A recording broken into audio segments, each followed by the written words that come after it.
Hai, apa khabar semua? Bismillahirrahmanirrahim. Assalamualaikum warahmatullahi wabarakatuh dan salam Malaysia Madani. Baik, bertemu kembali kita dalam kelas santai UASA Bahasa Melayu Sekolah Rendah. Baiklah, jadi untuk pengetahuan adik-adik sekalian, minggu ini merupakan minggu yang terakhir untuk kelas santai kita. Kerana pada minggu hadapan dijadualkan akan bermulanya UASA bagi beberapa sekolah, dan juga pada minggu ini juga telah pun dimulakan UASA tapi bagi subjek yang elektif seperti RBT, PJPK, moral dan sebagainya. Baiklah, jadi walaupun kita sudah mencapai ataupun kita sudah masuk minggu yang terakhir, jadi saya harapkan adik-adik terus ulang kaji supaya terus menguasai format ataupun cara menjawab soalan UASA ini. Baiklah, jom saya kongsikan ataupun share skrin terlebih dahulu. Okey, baiklah jadi saya harap adik-adik semua boleh nampak skrin ataupun paparan yang telah saya kongsikan. Baik. Jadi kalau lihat di sini kita telah pun memasuki kelas yang ke-10 dan esok dijadualkan kelas yang ke-11 untuk kelas bahagian C. Bahagian D bersama dengan Cikgu Nariza. Baik, jadi saya harap walaupun kita memasuki minggu-minggu yang terakhir ini, tolonglah pastikan adik-adik sentiasa mengulang kaji supaya terus menguasai UASA ini. Baik. Jadi sebelum terlupa, saya memang mengucapkan jutaan terima kasihlah kepada anda semua kerana walaupun kita adakan kelas ini secara percuma, ada adik-adik yang setiap minggu hadir demi menuntut ilmu, walaupun ilmu ni mungkinlah tidak seberapa tetapi saya cukup hargai kerana kehadiran anda tu membuatkan kami terus bersemangat untuk memberikan walaupun ianya hanya percuma saja. Baik, seterusnya ini perkara-perkara penting yang mana pada minggu ini mungkin saya perlu terangkan supaya adik-adik tidak terlupa dan terus ingat sebelum menghadapi ataupun menjawab soalan UASA nanti. Baik, karangan ini dikemukakan dalam bahagian C. Ingat, ini kategori karangan ataupun esei. Baik, bahagian C. 10 markah diperuntukkan. Banyak sebenarnya tu, 10 markah. Jadi rugi kalau adik-adik hanya mendapat markah minimum.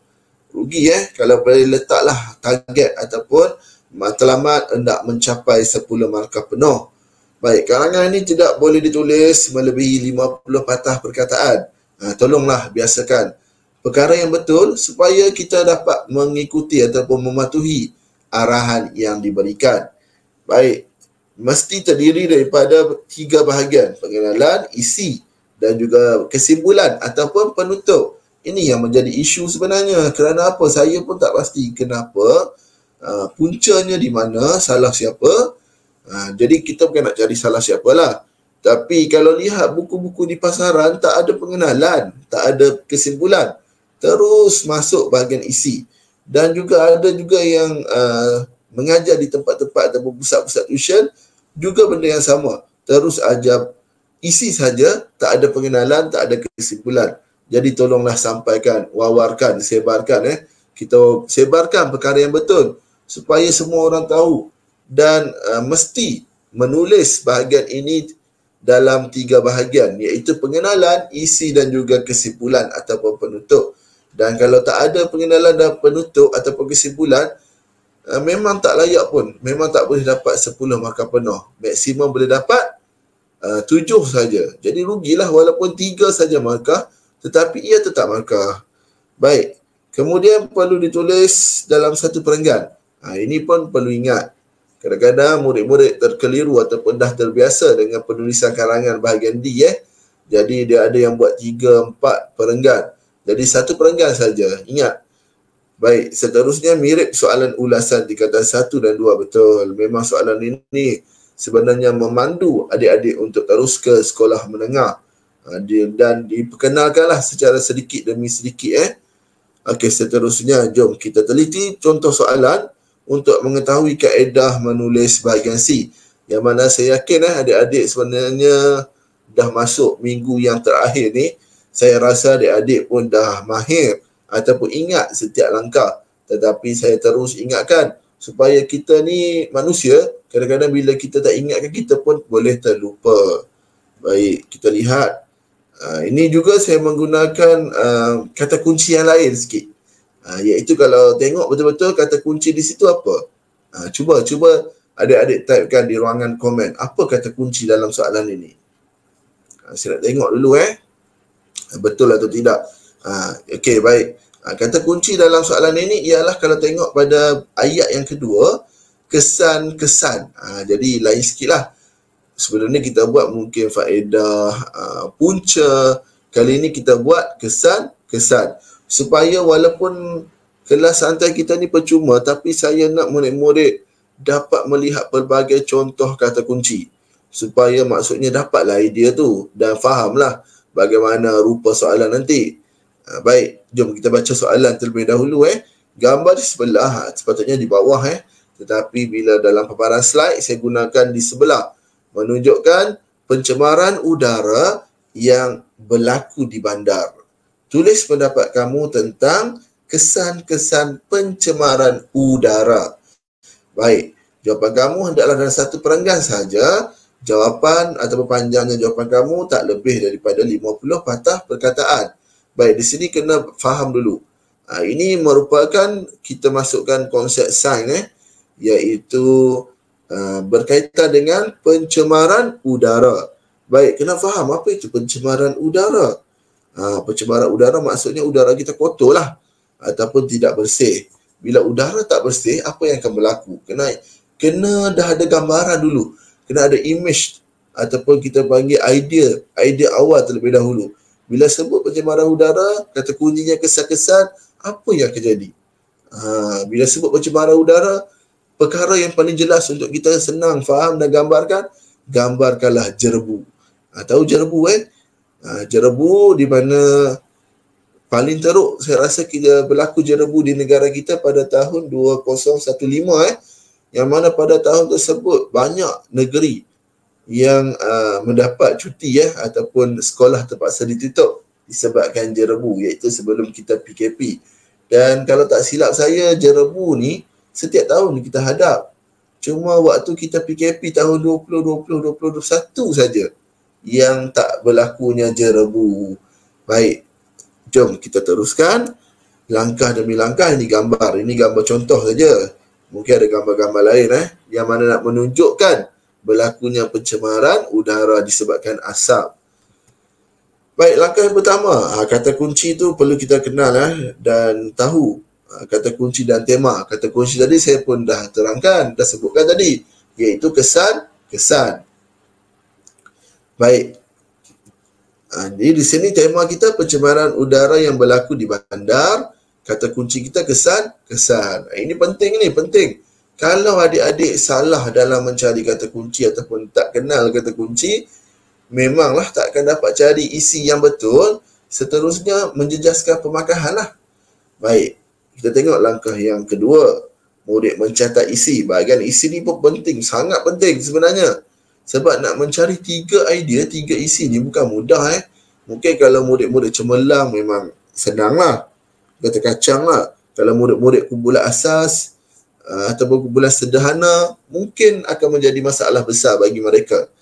Jadi di sinilah yang saya kata kena ada juga pemahaman ataupun pengetahuan.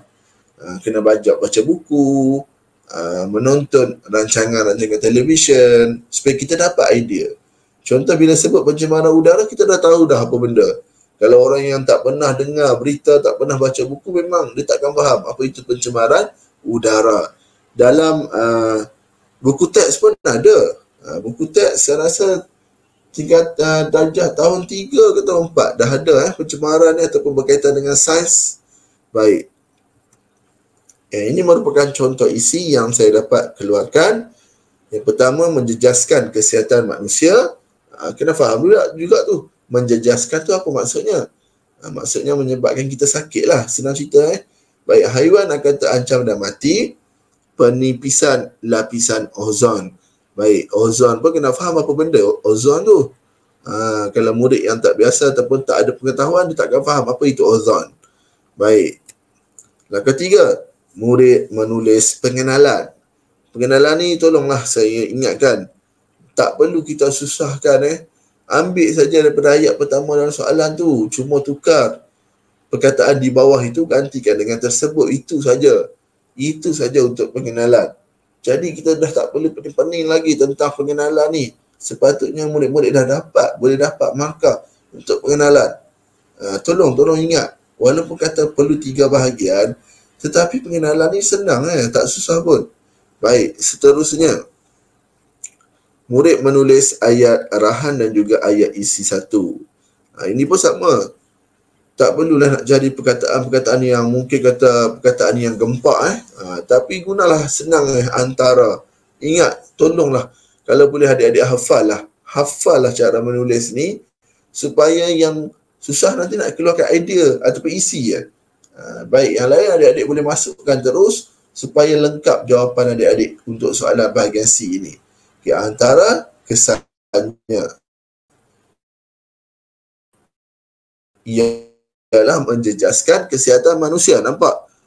Boleh dikatakan agak pelah ayat untuk isi yang pertama ataupun isi 1. Tak ada huraian pun.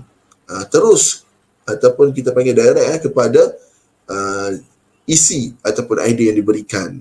Baik, seterusnya langkah yang kelima, murid menulis ayat isi 2 dan ayat isi 3 serta penanda wacana. Baik, di sini penggunaan penanda wacana penting.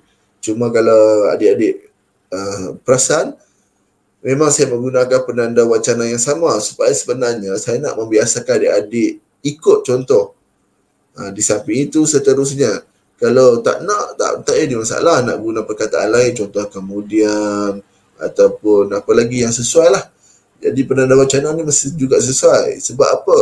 Ada kalangan murid baru isi pertama dia dah tulis akhir sekali ataupun akhirnya. Jadi kurang tepatlah di situ. Itu yang saya menggunakan penanda wacana yang sama untuk setiap kali kelas supaya nak bagi adik-adik terbiasa. Baik, isi 2. Di samping itu, haiwan juga akan terancam dan mati disebabkan pencemaran udara. Nampak tak ada huraian pun. Cuma ayat majmuk sajalah penggunaan kata hubung dan. Baik, seterusnya sebentar ya. Baik, kita teruskan Untuk ayat isi yang ketiga, penggunaan penanda wacana seterusnya. Pencemaran udara boleh menyebabkan penipisan lapisan ozon serta pemanasan global. Baik, tak ada huraian juga, cuma dimasukkan penggunaan kata hubung serta.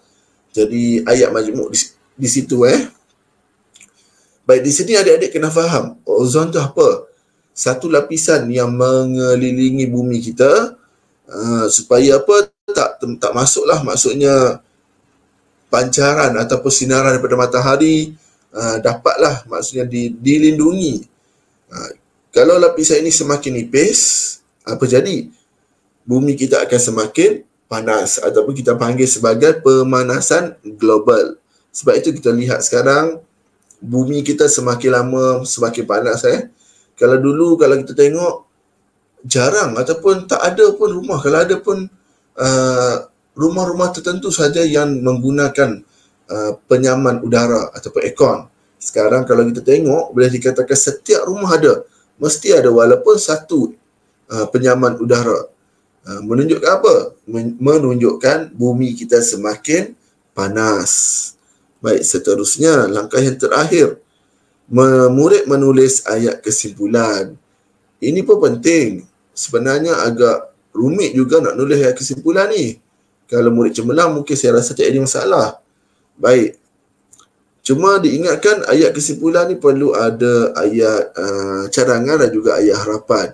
Baik. Contoh saya bagi mudah Kesimpulannya, pencemaran udara patutlah diatasi. Kenapa? Ataupun kita guna kata hubung pancangan keterangan harapan. Baik. Agar tidak memberi kesan yang lebih buruk. Kalau nak tukar lain, kenapa perlu diatasi? Agar tidak membahayakan nyawa kita semua. Boleh juga. Yang penting kesimpulan itu kita panggil sebagai penggulungan lah untuk penulisan jawapan bahagian C, yang mana mesti bertepatan dengan apa yang kita cerita pada bahagian pengenalan dan juga isi. Baik, jawapan lengkap adik-adik boleh baca. Saya rasa dalam 40 lebih ni, tak sampai 50. Tapi dalam 48 ke 47 ni. Jadi adik-adik boleh baca. Ini jawapan dia pendek sebenarnya. Tapi kalau lah adik-adik boleh buat sebegini, saya yakin 10 markah memang patut diberikan kepada adik-adik semua. Ini boleh baca deskripsi pemarkahan bagaimana sebabnya pemarkahan diberi secara holistik. Sebenarnya tak ada pun. Okey, ada yang kata, cikgu macam mana nak bagi markah? Isi berapa markah, kesimpulan berapa markah? Sebenarnya tak ada penentuan sebegitu. Sebab pemarkahannya holistik. Bergantung pada guru-guru anda bagaimana nak memberikan markah. Maksudnya cikgu anda akan baca, okey, berapa patut diberikan berdasarkan penulisan anda. Baik, ini merupakan contoh soalan lazim. Boleh baca juga. Kalau ada soalan, jangan malu-malu tanya dalam grup Telegram. Grup tersebut kita tengok nanti bagaimana. Walaupun dah tak ada UASA, adakah perlu dikekalkan ataupun kita akan bubarkan. Kita akan tengoklah nanti macam mana. Sebab saya rasa kelas kita mungkin minggu ni yang terakhir. Kalau ada pun mungkin lepas ni kita akan jarakkan lah. Sebelum ni saya adakan setiap minggu untuk membantu adik-adik semua. Jadi saya harap setiap minggu yang diadakan tu dapatlah membantu memberikan input yang berkaitan kepada anda. Baik. Jadi itu saja daripada saya untuk kali ini ataupun kali terakhir yang kita cadang. Inilah yang terakhir. Tapi kalau ada lagi saya akan maklumkan lah. Okay, kalau ada lagi saya akan maklumkan. Saya pun risau sebenarnya adik-adik nak menempuhi UASA ni. Terutamanya untuk SJK, SJKC dan juga SJKT. Kerana memang markah BM akan menentukan mereka ke kelas peralihan ataupun tidak. Ataupun kita panggil remove class. Kita faham Kalau masuk kelas peralihan ni rugilah 1 tahun. Contoh nanti masa umur 17, rakan-rakan anda dah ambil SPM, anda masih tingkatan 4. Rugi di situ setahun. Setahun lama tu sebenarnya. Tapi kena berusaha dari sekarang. Kalau anda rasa anda nak terus ke tingkatan 1, kena usaha dari sekarang, bukan nanti. Ini pun dah dikira lewat ni sebab saya mulakan kelas ini ataupun program santai UASA ni dari bulan November. Sekarang kita dah masuk Januari. Dah berapa bulan? Lebih kurang dah 2 bulan. Jadi saya harap adik-adik terus gunakan masa yang masih ada ni. Ulang kajilah. Dapatkan markah yang sebaik mungkin. Baik, jadi itu saja daripada saya. Sekalung penghargaan, jutaan terima kasih kepada anda semua yang bersama-sama pada malam ini. Sekian, terima kasih. Jumpa lagi. Assalamualaikum dan selamat malam.